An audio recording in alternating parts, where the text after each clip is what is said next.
شروع اللہ کا نام لے کر جو بڑا مہربان نہایت رحم والا ہے۔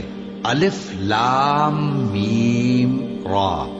اے نبی، یہ کتاب الہی کی آیتیں ہیں اور جو کچھ تمہارے پروردگار کی طرف سے تم پر نازل ہوا ہے حق ہے، لیکن اکثر لوگ ایمان نہیں لاتے۔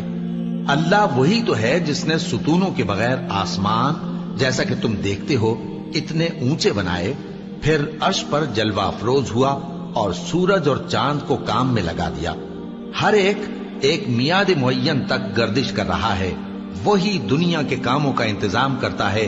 اس طرح وہ اپنی آیتیں کھول کھول کر بیان کرتا ہے کہ تم اپنے پروردگار کے روبرو جانے کا یقین کرو۔ اور وہی ہے جس نے زمین کو پھیلایا اور اس میں پہاڑ اور دریا پیدا کیے اور ہر طرح کے میووں کی دو دو قسمیں بنائیں۔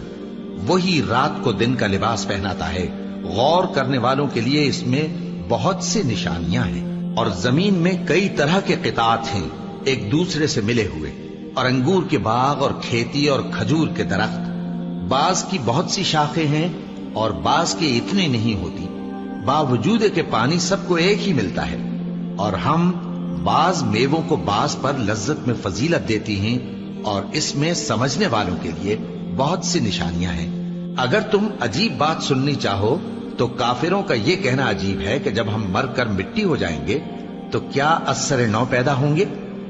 یہی لوگ ہیں جو اپنے پروردگار سے منکر ہوئے ہیں، اور یہی ہیں جن کی گردنوں میں طوق ہوں گے، اور یہی اہل دوزخ ہیں کہ ہمیشہ اس میں جلتے رہیں گے۔ اور یہ لوگ بھلائی سے پہلے تم سے برائی جلدی سے مانگتے ہیں، یعنی طالب عذاب ہیں، حالانکہ ان سے پہلے عذاب واقع ہو چکے ہیں۔ اور تمہارا پروردگار لوگوں کو باوجود ان کی بے انصافیوں کے معاف کرنے والا ہے، اور بے شک تمہارا پروردگار سخت عذاب دینے والا ہے۔ اور کافر لوگ کہتے ہیں کہ اس پیغمبر پر اس کے پروردگار کی طرف سے کوئی نشانی کیوں نازل نہیں ہوئی؟ اے نبی، تم تو صرف خبردار کرنے والے ہو، اور ہر ایک قوم کے لیے رہنما ہوا کرتا ہے۔ اللہ ہی اس بچے سے واقف ہے جو عورت کے پیٹ میں ہوتا ہے، اور وہی پیٹ کے سکڑنے اور بڑھنے سے بھی واقف ہے، اور ہر چیز کا اس کے ہاں ایک اندازہ مقرر ہے۔ وہ چھپی اور ظاہر چیزوں کا جاننے والا ہے، سب سے بزرگ ہے، عالی رتبہ ہے۔ کوئی تم میں سے چپکے سے بات کہے یا پکار کر، یا رات کو کہیں چھپ جائے یا دن کی روشنی میں کھلم کھلا چلے پھرے، اللہ کے نزدیک برابر ہے۔ اس کے آگے اور پیچھے اللہ کے چوکیدار ہیں جو اللہ کے حکم سے اس کی نگرانی کرتے ہیں۔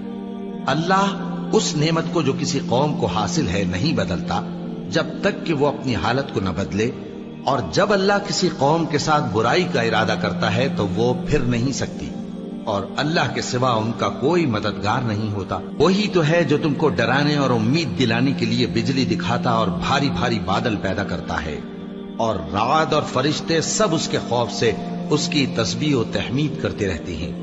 اور وہی بجلیاں بھیجتا ہے، پھر جس پر چاہتا ہے گرا بھی دیتا ہے، جبکہ وہ اللہ کے بارے میں جھگڑتے ہیں، اور وہ بڑی قوت والا ہے۔ کام کا پکارنا تو اسی کا ہے، اور جن کو یہ لوگ اس کے سوا پکارتے ہیں وہ ان کی پکار کو کسی طرح قبول نہیں کرتے، مگر اس شخص کی طرح جو اپنے دونوں ہاتھ پانی کی طرف پھیلا دے تاکہ دور ہی سے اس کے منہ تک آ پہنچے، حالانکہ وہ اس تک کبھی بھی نہیں آ سکتا۔ اور اسی طرح کافروں کی پکار بیکار ہے۔